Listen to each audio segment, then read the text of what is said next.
Captain Rodriguez stared at the view screen as more alien ships arrived in the system. 3 days had passed since the Prometheus first appeared in Kepler 442, and the situation was getting worse by the hour.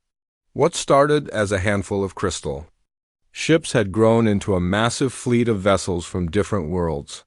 "Captain, we're detecting at least 40 different ship designs out there," reported Lieutenant Kim, his voice tight with worry. "These aren't all from the same civilization." Dr. Williams looked up from her research station, exhaustion clear on her face. She hadn't slept properly since they arrived. "I've been studying their communication patterns. The crystal beings, who I'm calling the Zephyrians, seem to be calling for help. Every few hours they send out these complex harmonic messages that reach far beyond this system." Rodriguez felt a cold knot forming in her stomach. "You mean they're telling other alien races about us?" "That's exactly what I mean," Williams replied grimly. "And Captain, I don't think they're saying nice things." The proof came when Torres intercepted a transmission from one of the newly arrived ships. Even though they couldn't understand the language, the tone was unmistakably hostile. Worse, they detected weapon signatures from several of the larger vessels. "They think we're invaders," Rodriguez said quietly. More to herself than anyone else, she had tried everything to show peaceful intentions. They had powered down their engines as much as possible, stopped all radio transmissions, and even attempted to broadcast mathematical sequences that showed human intelligence. But nothing worked. Every action seemed to make the aliens angrier. Dr.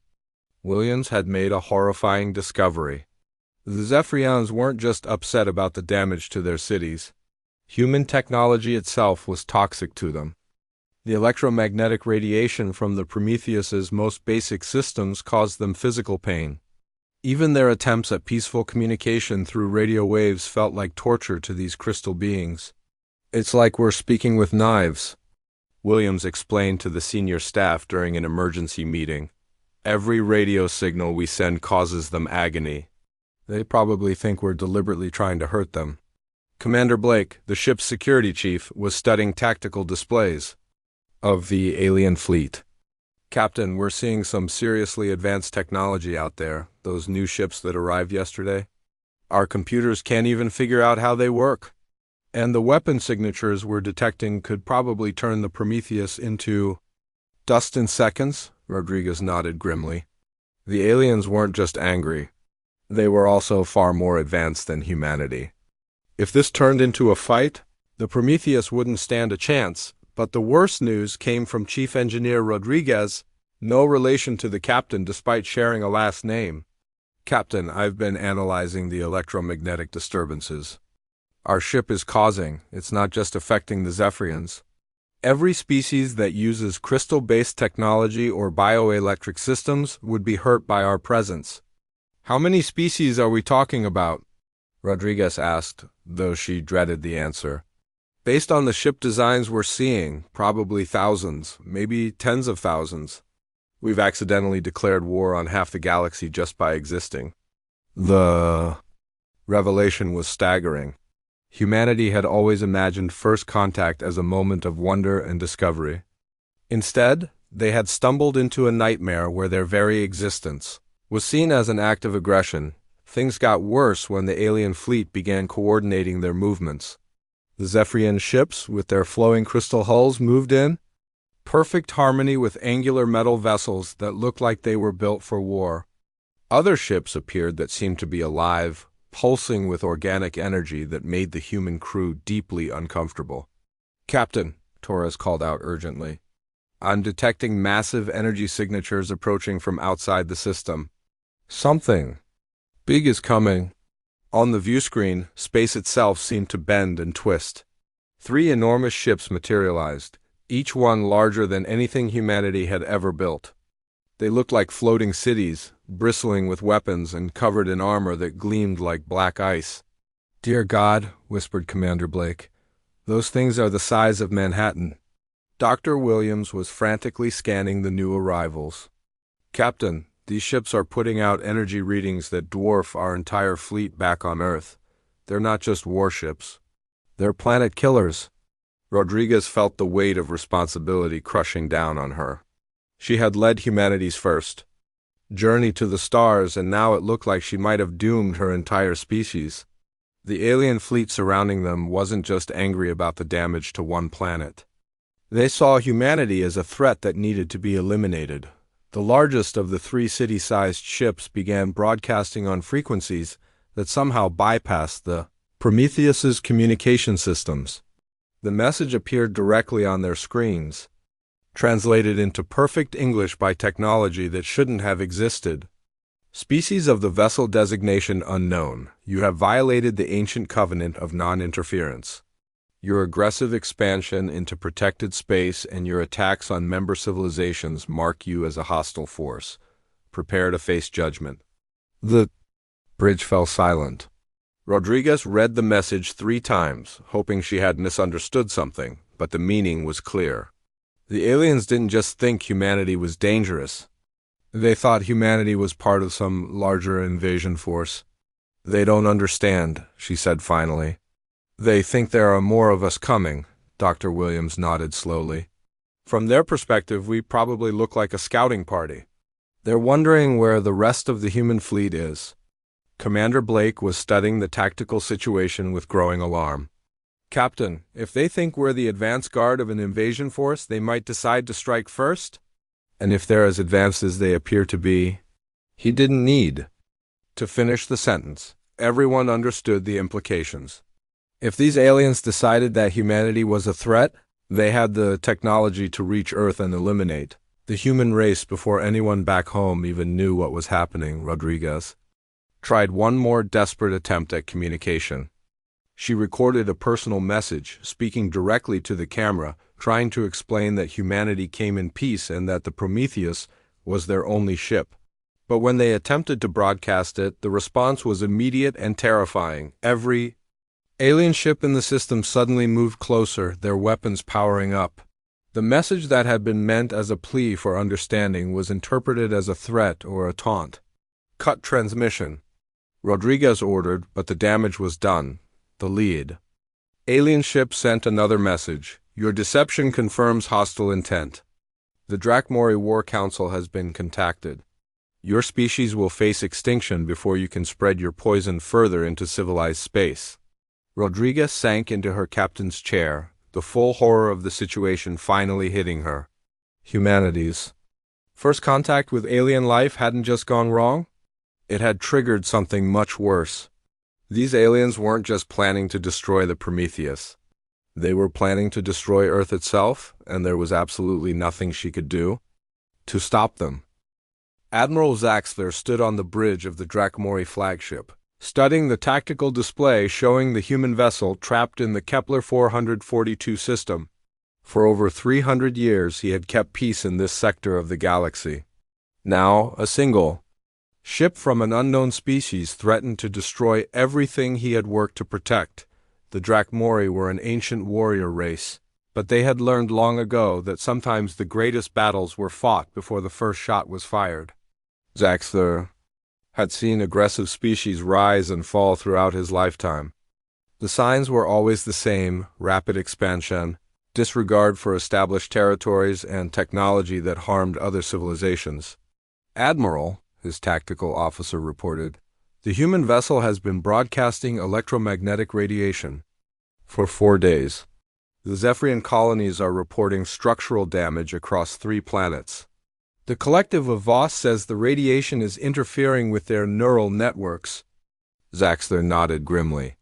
In just 4 days, this one human ship had caused more damage than most wars. And if the humans were anything like the other aggressive species he had encountered, this was just the beginning. Show me the projections, he ordered. The holographic display changed to show estimated human expansion patterns. Based on their current technology and apparent disregard for other species, the Drakmori computers predicted that humans would spread across the galaxy like a plague, destroying civilizations wherever they went. If we allow them to return to their homeworld, the tactical officer continued, our models suggest they will launch a full-scale invasion within 50 years. By then, it will be too late to stop them. Zaxter had made similar decisions before, though never easily. Sometimes, to save billions of lives, you had to destroy thousands. It was the cruelest mathematics of warfare, but mathematics nonetheless. "Prepare the fleet," he commanded. "We go to Earth." Meanwhile, aboard the Prometheus, Captain Rodriguez was beginning to understand just how desperate their situation had become.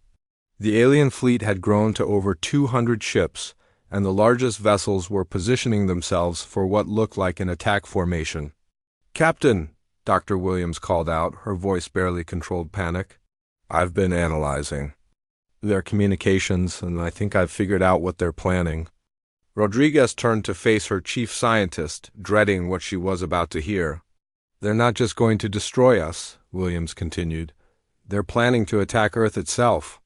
I've detected references to our home system and what appears to be strike coordinates." The blood drained from Rodriguez's face. How could they possibly know where Earth is? "Our warp signature," Chief Engineer Lopez said grimly. "When we jumped into the system, we left a trail they can follow back to our starting point." It's like we drew them a map straight to Earth. Rodriguez felt sick. Not only had she led humanity into first contact with hostile aliens, but she had also given them directions to destroy her entire species. "Commander, Blake was studying the alien fleet movements." "Captain, 3 of those massive ships just broke formation. They're heading out of the system, and their trajectory suggests they're following our warp trail." "How long until they reach Earth?" Rodriguez asked, though she feared the answer. Williams ran quick calculations. "Based on their apparent technology, maybe 6 to 8 months. But Captain, we have no way to warn Earth. Our communications can't reach that far, and if we try to leave—" She gestured toward the alien ships surrounding them. The message was clear. The Prometheus wasn't going anywhere. Rodriguez made a decision that would haunt her forever. "We have to try to break free. Earth needs to know what's coming." But before they could even begin planning an escape, something unexpected happened. A massive energy pulse swept through the system, and every alien ship suddenly stopped moving. For a moment, Rodriguez hoped that maybe their captors were having technical problems. Then space itself began to bend around them. 3 enormous ships materialized near the Prometheus, each one larger than the previous alien vessels. These new arrivals looked different from anything they had seen before. Instead of metal or crystal, they appeared to be made of some kind of dark energy that hurt to look at directly. "Captain," Torres reported, his voice shaking, "these new ships are broadcasting on frequencies that shouldn't exist. Our instruments can't even measure their power output properly." The largest of the dark ships sent a message that appeared directly in Rodriguez's mind, bypassing her ears entirely. The voice was cold and ancient, speaking in perfect English with knowledge that terrified her. "Human vessel. Your species designation has been confirmed. Homeworld location, Sol system, 3rd planet, population, approximately 8 billion. Threat level, extinction required." Rodriguez tried to respond but found she couldn't speak. The alien presence in her mind was overwhelming, reading her thoughts and memories like pages in a book. "Your attempts at deception are futile," the voice continued. "We have extracted the necessary information. The Drakmori fleet will reach your homeworld in 247 of your days. Your species will be eliminated before it can spread its poison to other worlds." The connection ended, leaving Rodriguez gasping and shaken. Around her, the crew looked equally disturbed. Whatever had just happened, it had affected all of them. Did everyone else hear that? She asked weakly. The nods around the bridge confirmed her worst fears. The aliens hadn't just read her mind. They had taken everything they needed to know about Earth, humanity, and how to find and destroy both, but the nightmare was just beginning. As the dark ships departed, following the same path as the earlier Drakmori vessels, new transmissions began flooding the system. Williams worked frantically to decode them, and what she found made Rodriguez's blood run cold. "Captain, the aliens aren't just planning to attack Earth. They're mobilizing every military force in this part of the galaxy. I'm seeing ships from dozens of different species, all heading toward the same destination. Earth," Rodriguez whispered. It gets worse. Williams continued.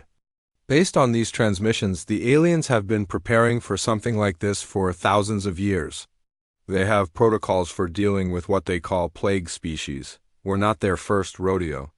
Rodriguez stared out at the stars, knowing that somewhere out there, the largest military force in galactic history was heading toward her home. Earth had no idea what was coming. Humanity's primitive space defenses would be like throwing rocks at a hurricane. Meanwhile, back on Earth, Dr. Helen Chin was working the night shift at the Deep Space Monitoring Station in Chile when her instruments detected something impossible. 3 massive objects were approaching the outer solar system, moving faster than anything humanity had ever built. At first, she thought it was a computer error. Then she thought it might be asteroids. But as she analyzed the data more carefully, a terrible truth began to emerge. These weren't natural objects. They were ships larger than anything in science fiction, and they were slowing down as they approached Earth. Chun reached for the emergency phone with trembling hands. She was about to make the call that would change everything for humanity. The call that would tell the world that they were no longer alone in the universe, and that whoever had found them was not coming in peace, back in the Kepler 442 system. Captain Rodriguez watched helplessly as the last of the alien fleets departed for Earth. The Prometheus remained trapped, surrounded by guard ships that ensured they could do nothing to warn their homeworld. She had led humanity to the stars, dreaming of discovery and friendship among the cosmos. Instead, she had signed her species' death warrant. In less than 8 months, the war that began with one ship's arrival would reach Earth itself, and humanity had no idea what was coming for them. Dr. Helen Chion's emergency call reached the Pentagon at 3:47 a.m. Eastern Time. Within minutes, every major government on Earth was receiving the same impossible message. Alien warships were approaching the solar system, and they would arrive in less than 6 months. President Catherine Walsh stared at the classified briefing documents spread across her desk in the Oval Office. The photos from the Deep Space Observatory showed 3 massive objects moving through space, each one larger than Manhattan. Behind them, telescopes had detected dozens more ships following the same trajectory. How certain are we that these are hostile? She asked General Morrison, chairman of the Joint Chiefs of Staff. Ma'am, they're approaching in military formation, and they've ignored all our attempts at communication, Morrison replied grimly. Their technology is far beyond ours, and they're heading straight for Earth. I think we have to assume the worst. Walsh nodded, though her hands were shaking slightly.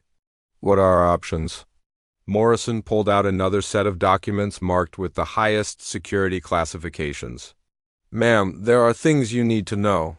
Projects that have been running in secret since the Cold War. For the next 2 hours, Walsh learned about humanity's hidden preparations for this exact scenario. Deep underground facilities had been built across 6 continents, housing experimental weapons and spacecraft that officially didn't exist. The government had been preparing for alien contact since 1962, when several unexplained objects had been detected near Earth. Project Darkwatch has been our primary defense initiative, Morrison explained.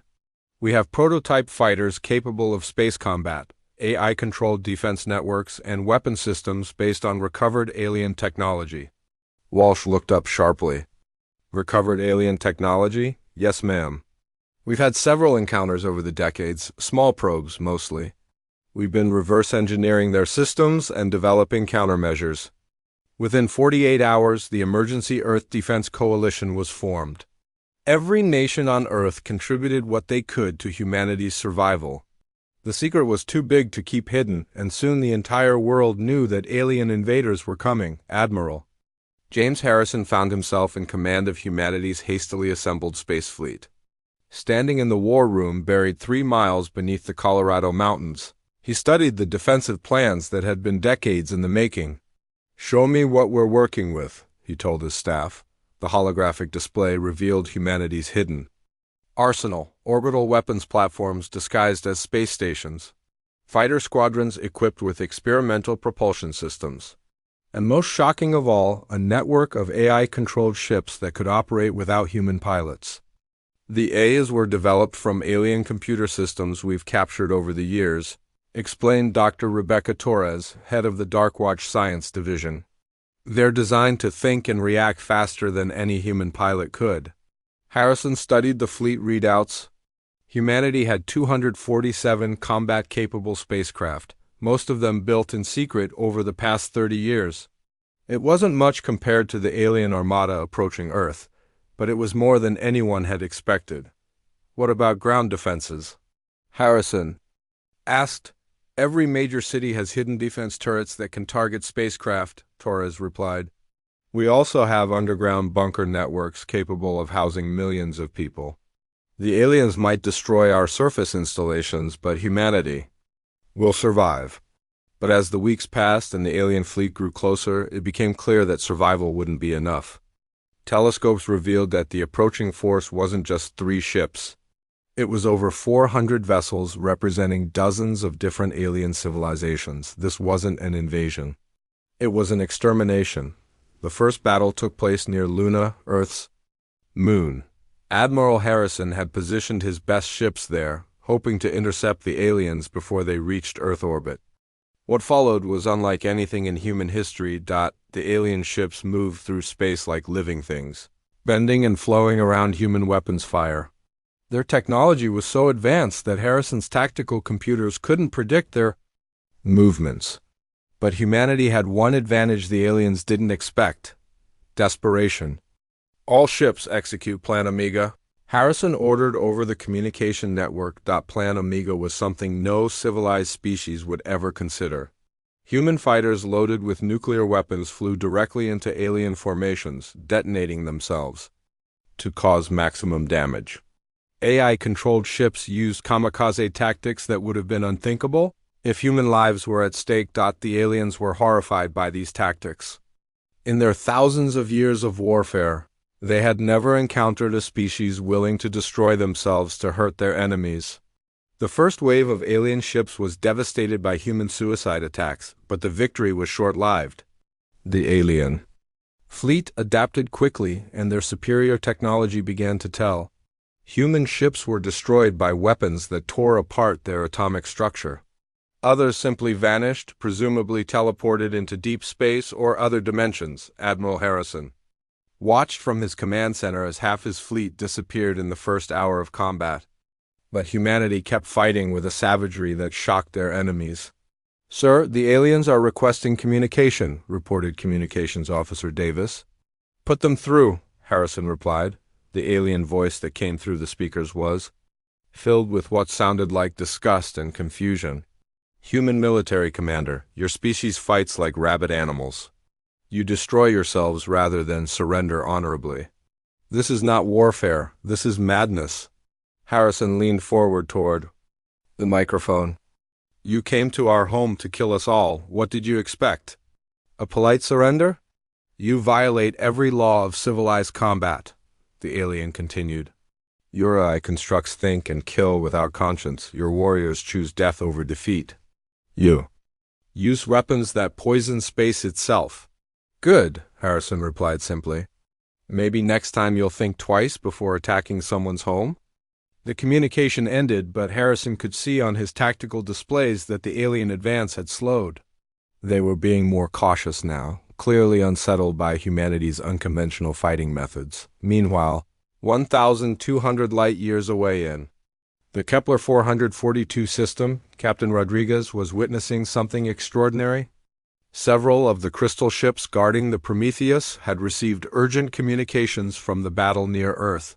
For the first time since their arrival, some of the aliens seemed uncertain. Dr. Williams had been working around the clock to understand the alien communications, and she had made a breakthrough. "Captain, I think some of these species are having second thoughts about the war." "What do you mean?" Rodriguez asked.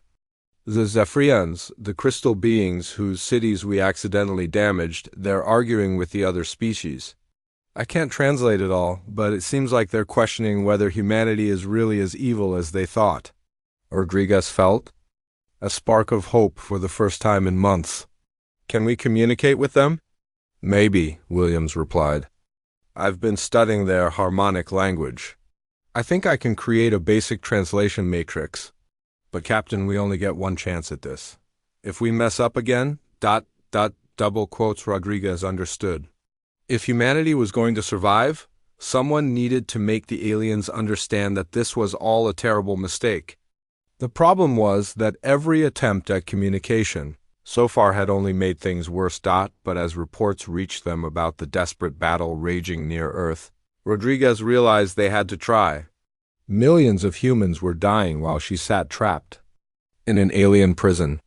Maybe, just maybe, she could find a way to stop the war before it destroyed both civilizations. The question was whether anyone would listen to the captain of the ship that had started it all. The warning lights had been flashing red for 3 days straight. Commander Zarevex stood in the control room of her massive ship, watching numbers drop on every screen around her. Fuel levels, oxygen reserves, power output, everything was falling fast. She pressed her 6-fingered hand against the cold metal wall and felt the ship shudder slightly. This wasn't how things were supposed to go. Just 3 weeks ago, the Cathari fleet had been the pride of their civilization. 7 enormous ships, each one the size of a small city, carrying 12,000 of their people to a new world. They had been traveling between stars for months, following ancient navigation routes that their ancestors had used for generations. Everything was going perfectly. The ships hummed with life, families were excited about their new home, and children played in the corridors while their parents worked. Then everything went wrong in a single moment the navigation computer made. A sound that Zarevex had never heard before, a deep, grinding noise that seemed to come from the ship's very soul. Warning messages flooded every screen. The quantum drive, the incredible engine that pushed them through space faster than light, suddenly stopped working. Not just on her ship, but on all 7 vessels in the fleet. At first, they thought it was just a temporary problem. Their best engineers rushed to fix whatever had gone wrong. But hours turned into days, and the engineers came back with increasingly worried faces. The quantum drives weren't just broken, they had suffered complete system failure. The delicate crystals that powered their faster-than-light travel had cracked and turned to dust. Without those crystals, the ships were stuck using basic engines that barely had enough power to keep them moving forward. Worse still, they were completely lost. When the navigation system failed, it wiped out all their star charts and location data. The Cathari fleet was now drifting in unknown space, somewhere between their old home and their new one, with no idea how to get anywhere. They were like ancient sailors whose compass had broken in the middle of an endless ocean. Zarevex walked through the ship's corridors, trying to stay calm even though panic was building in her chest. Families were gathering in small groups, whispering to each other about what might happen next. The children had stopped playing. Even they could sense that something was terribly wrong. Food supplies that were meant to last for the journey to their new world would only feed 12,000 people for a few more months. The water recycling systems were working, but they weren't perfect. Every day they lost a little more water. That couldn't be recovered. The biggest problem was power. Their ships needed enormous amounts of energy just to keep everyone alive. The lights, the air recycling, the gravity generators, the food production systems, everything depended on the quantum fuel cells. And those fuel cells were never designed to power a ship for months without being recharged. Under normal circumstances, they would dock at a space station or reach their destination long before the fuel ran low. But now, stranded in empty space, they were burning through their energy reserves with no way to get more. Zarevex's chief engineer, a brilliant woman named X9, had tried everything. She had shut down non-essential systems, reduced power to living areas, and even suggested putting some of the population into suspended sleep to reduce the ship's needs. But even with all those measures, they had maybe 60 days before the lights went out forever. The commander found herself standing in the ship's main observatory, staring out at the stars. Space looked so peaceful from here, millions of tiny lights scattered across endless darkness. But she knew that appearance was completely false. Out there was the most hostile environment imaginable. No air, no warmth, no life. If their ships stopped working, those beautiful stars would become their tomb, That's when Zaravex made the decision that would change everything. She called a meeting with the captains of all 7 ships. They gathered in the communication center, their faces appearing on screens around her. Some looked determined, others frightened, but all of them understood the situation. They were going to die out here unless something miraculous happened. We have one option left, Zaravex told them. The emergency beacon. The emergency beacon was something every Chthari ship carried, but no one ever expected to use it. It was designed to send a signal across vast distances, calling for help from any civilization that might be listening. But the Chthari had been traveling between stars for thousands of years, and they had never encountered another intelligent species. Most of their people believed they were alone in the universe. "Commander," said Captain Vorth 7 from the cargo ship Peaceful Wanderer, "we don't even know if anyone else is out there. We could be wasting precious power on a signal that no one will ever hear." Zaravex nodded. He was right, of course. They might be completely alone. But what was the alternative? Sit quietly in their dying ships and wait for the end? "Maybe we are alone," she said. "But maybe we're not. Maybe somewhere out there, another species is looking at the stars and wondering the same thing we are. Maybe they're advanced enough to help us and kind enough to want to." The other captains were quiet for a long moment. Finally, Captain Nexus 4, from the agricultural ship Growing Hope, spoke up. "What would we tell them? How do we explain who we are and what we need?" That was the real challenge. How do you communicate with a species you've never met? How do you explain that you're dying and need help when you don't even know if they'll understand the concept of help? Zaravex had been thinking about this for days. "We send everything," she said.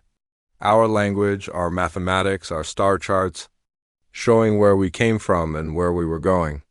We tell them about our ships, our technology, what we need to survive. We make it as complete as possible. And if they're hostile?" asked Captain Keth 2 from the defense ship Guardian Shield. "If we're basically giving them a manual on how to find us and attack us, then we'll face that when it happens," Zaravex replied. "But if we do nothing, we die anyway. At least this way we have a chance." The vote was unanimous. All 7 captains agreed to activate the emergency beacon. It took their remaining engineers 2 days to prepare the signal. They packed it with everything they could think of, detailed information about their species, their technology, their situation, and most importantly, their location. They included mathematical concepts that any advanced civilization should understand, along with star maps and technical specifications for their ships. They even included cultural information, music, art, stories about their people. When the beacon was ready, Zaravex stood in the communication center with her hand hovering over the activation switch. Once she pressed it, there would be no going back. The signal would race out into space at the speed of light, announcing to the universe that the Chthari were here and that they were in trouble. She thought about the 12,000 souls depending on her decision. Families with children who deserved to see their new world. Scientists and artists and teachers who had so much to give. Engineers and farmers and dreamers who had left everything behind for the chance at a better life. Zaravex pressed the button. The beacon activated with a soft hum that seemed to vibrate through the entire ship. Somewhere in the depths of the communication array, powerful transmitters were now broadcasting their message in all directions, sending their plea for help toward every star in the sky. Now all they could do was wait, and hope that somewhere in the vast darkness of space, someone was listening. The war had been raging for 18 months when everything changed. Captain Rodriguez stood on the bridge of the Prometheus, watching as another group of Zephyrian ships broke formation and moved away from their guardians. Dr. Williams had finally cracked their harmonic language, and what they were hearing was revolutionizing their understanding of the entire conflict. "Captain, you need to hear this," Williams said, her voice filled with excitement and exhaustion. She had barely slept in weeks, working around the clock to create a translation system that could bridge the gap between human and alien communication. Williams activated the new translation matrix, and for the first time, the Zephyrian communications became clear. What Rodriguez heard broke her heart. The burning sensation grows stronger each cycle, one voice said in the harmonic language that now made sense. The human vessel's presence continues to cause us pain, but we have studied their attempts at communication. They are not trying to hurt us, they simply exist in a way that causes us suffering. Another Zephyrian voice responded, "The war grows worse each day. Reports from the human homeworld speak of devastation on both sides. Perhaps we were too quick to call for the destruction of their species?"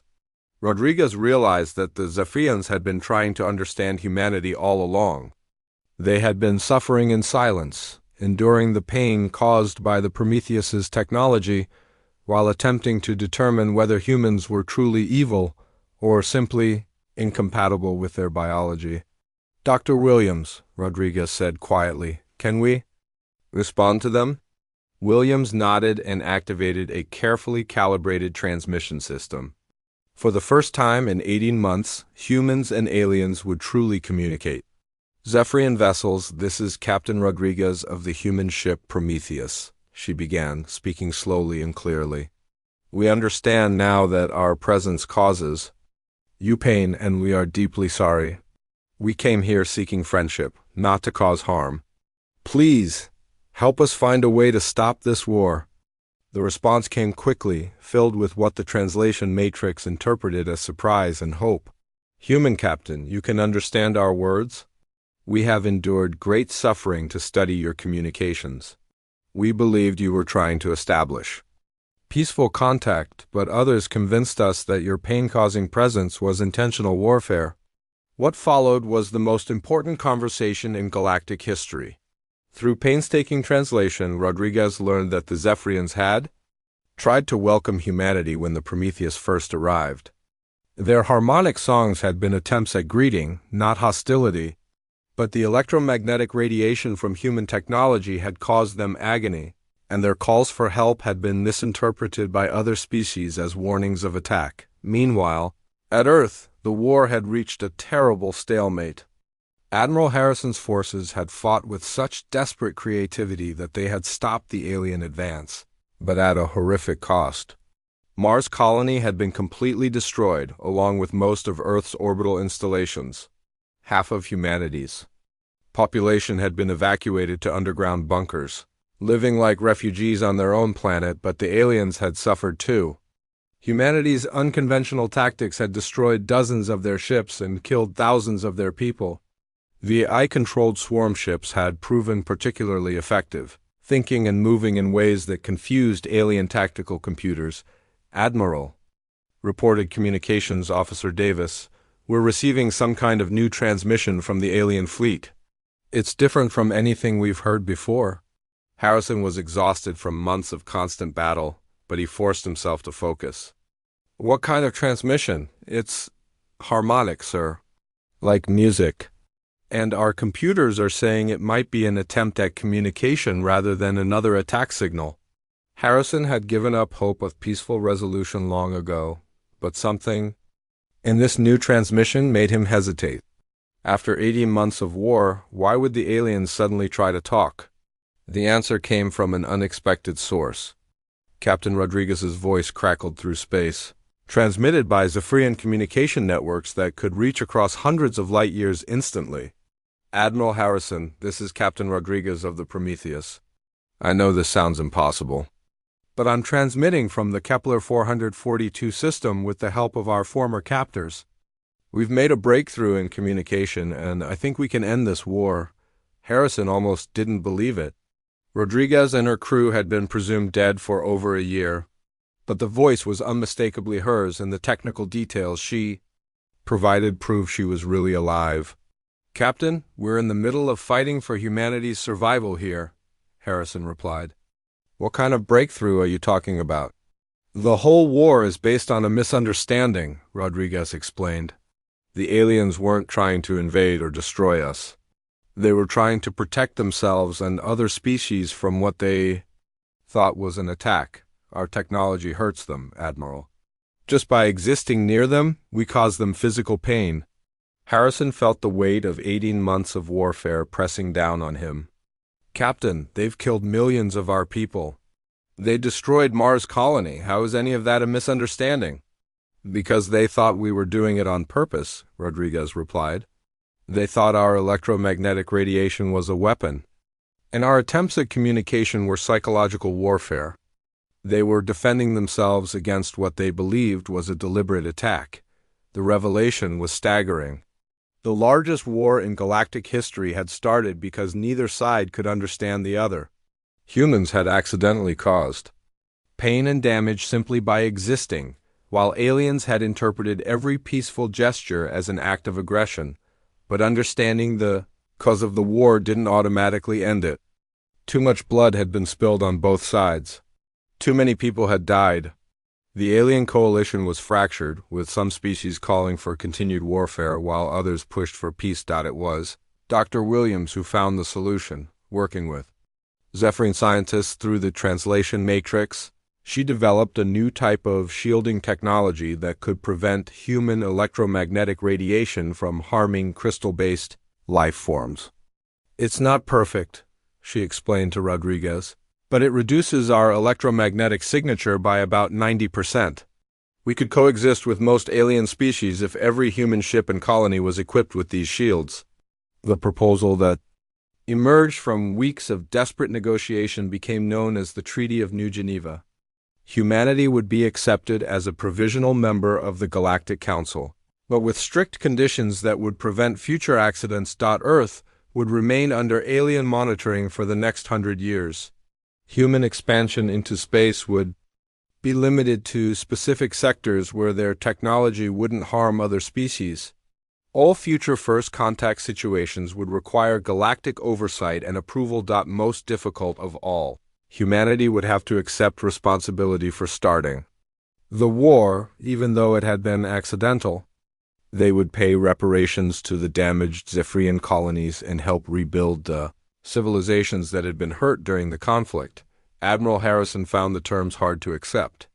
They're asking us to become junior partners in our own galaxy, he told the Earth Council during the final negotiations. President Walsh, now leading a world that had been forever changed by war, understood the larger picture.